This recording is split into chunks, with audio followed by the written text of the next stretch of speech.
So there I was, walking the uneven cobblestone streets. I've read somewhere that Cuba is the pothole capital of the world. It's exciting when all of these random facts that you've read about a place slowly come together and make sense. I typically read about the places that I go to the night before flying just to take in information and have a little bit of an idea on what to expect. But this one feels different. I've read so much about Cuba from years back. I read about its history and its culture. All these are very easy to empathize with. After all, the Philippines shares an almost identical turbulent past as Cuba after being under Spanish and American rule. It felt surreal walking those streets. Cuba is one of those places I never thought I'd get to visit.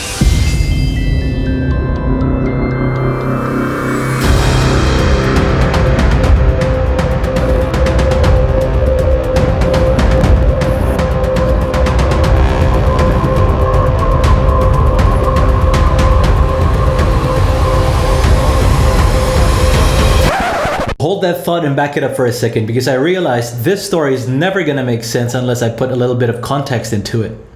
Havana is like two cities. So why do I really feel this way about Cuba? Growing up, I had this really vague idea of the country, heavily influenced by Western media. From what I've read and seen on TV, it's a country that I should have little to no interest in visiting. Today, the United States of America is changing its relationship with the people of Cuba. On December 17, 2014, then US President Barack Obama ordered the full restoration of diplomatic relations with Cuba.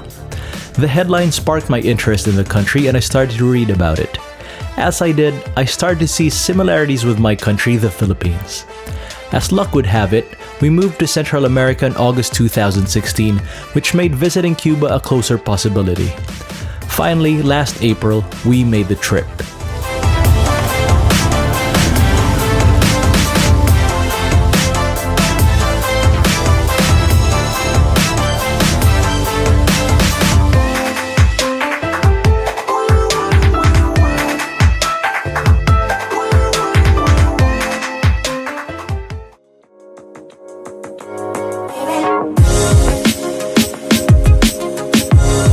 So there we were, walking on the uneven cobblestone streets of Havana.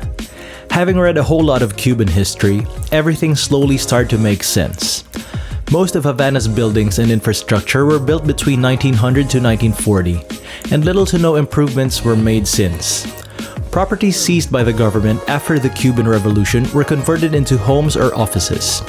With little to no maintenance, these once beautiful structures are slowly crumbling.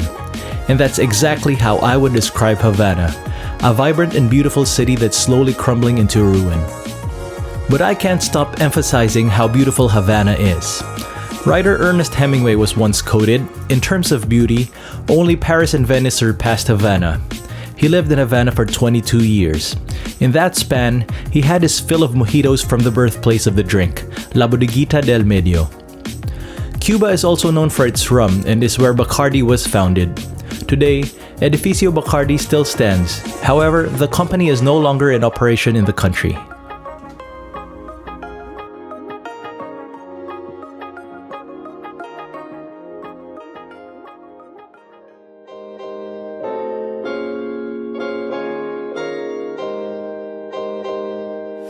Walking around Cuba feels like you've stepped back through time to the 40s. Old plazas surrounded by equally old buildings are adorned by fully functional cars from the era. Trade relations with the US were severed shortly after the Cuban Revolution, and the country was unable to import any more cars or parts. Today, everything from 1920 Ford Model Ts, Buicks, Plymouths, and Chevrolets roam the streets of Cuba as everyday cars. Keeping these cars running, however, is the product of Cuban ingenuity.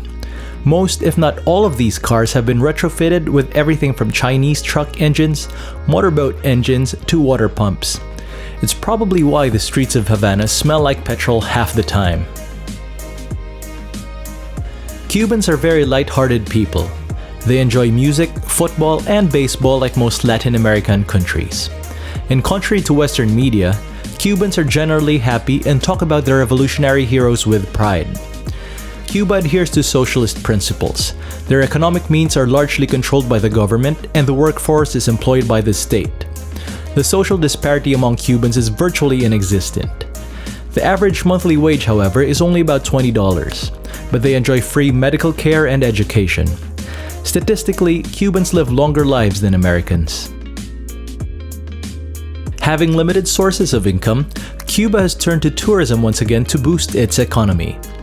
A few years ago, food and accommodation options were very limited. After restoring diplomatic relations with Cuba, Obama visited on March 20, 2016. With him came representatives from companies like Airbnb with the aim of further bolstering trade talks with Cuba. Today, hotels, Airbnbs, and casa particulares can now be found throughout the city.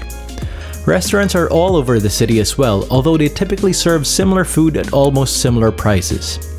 The process of owning private businesses have become easier for Cubans as well. Not surprisingly, people working in hospitality and tourism are fast becoming the more well-off ones in Cuba. With the recent changes in Cuba, it's only a matter of time before it becomes a full-blown tourist destination. I consider myself very lucky being able to see Cuba before everything completely changes.